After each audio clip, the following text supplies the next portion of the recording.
Почитувани представници на медиумите, како што спомна и колегата Крешник во однос на новиот закон за возила, сакам да го истина за моето задоволство што имаме конечно нов закон и што е доставен до Собранието на Република Македонија.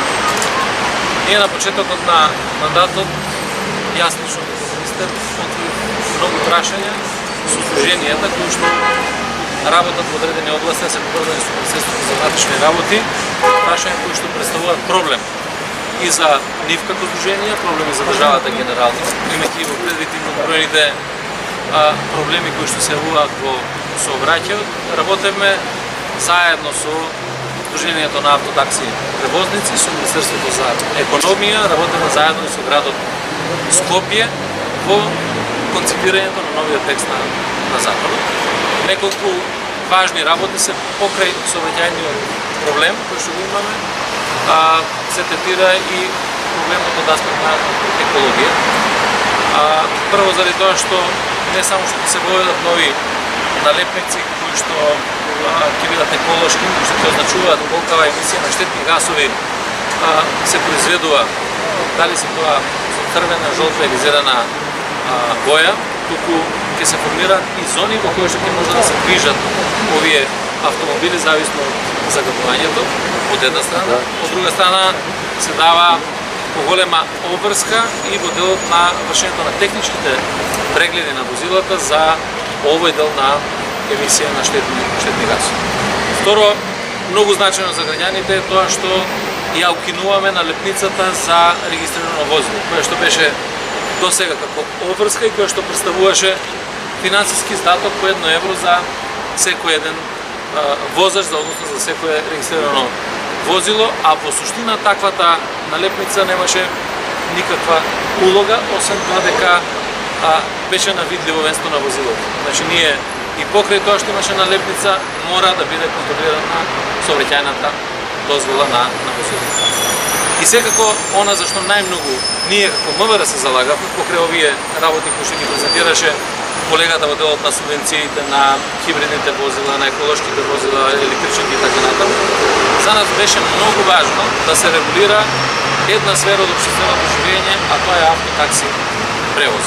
Бидејќи не превземајќи соодветни мерки во изминатите години, ние се доведуваме како држава во една ситуација да нелегалните таксисти имаат предност во однос на оние кои што се легални, кои што се регистрирани да ја вршат оваа дејност. Тоа беше причина зашто во најголемиот дел од градовите во Македонија се повеќе растеше број на нелегални таксисти на сметка на оние кои што се легални, кои што ги плаќаат сите давачки на државата. А од друга страна, надзорот беше оставен само на општините преку инспекторатите за сообраќај. Заедно разговарајќи со Сдруженијето на таксисти, донесовме низа на мерки кои што ќе значат и поголема контрола во делот на инспекцијскиот надзор, кој што ќе може да ја врши и полицијата. Меѓутоа, најважна суштинска промена е воведувањето на така наречени жолти таблички за таксисти. Тоа значи дека секој еден таксиста кој што исполнува условите, кој што е лиценциран, ќе добие жолта табличка и ќе се разликува од сите други возила во сообраќајот. Тоа ќе значи дека било кој тип таксист кој што сака да врши автотакси превоз ќе биде оневозможен, бидејќи многу лесно ќе биде препознатлив и ќе можат да бидат отстранети од сообраќајот во вршењето на оваа дејност. Тоа е многу важна работа и за државата, важна работа и за автотакси превозот, за Сдруженијето, за компаниите кои што се занимаваат со автотакси превоз, бидејќи не ги ставаме веќе во ризик вработувањата кои што се во овие компании, а не ги ставаме во ризик ниту приходите на држава. Така да сметам дека имаме поголем бенефит во однос на носењето на ова законско решение. Ние очекуваме дека ќе имаме добра плодна дебата и во Собранието на Република Македонија. Сите предлози кои што сметат претенците дека треба да бидат дадени за подобрување на овој законски текст и негово ефикасно спроведување стои на располагање да бидат прифатени, согласени, меѓутоа концептот, сршта на законското решение кој што го предлага официјално Министерството за економија да биде во регулација на оваа материја. Благодарам.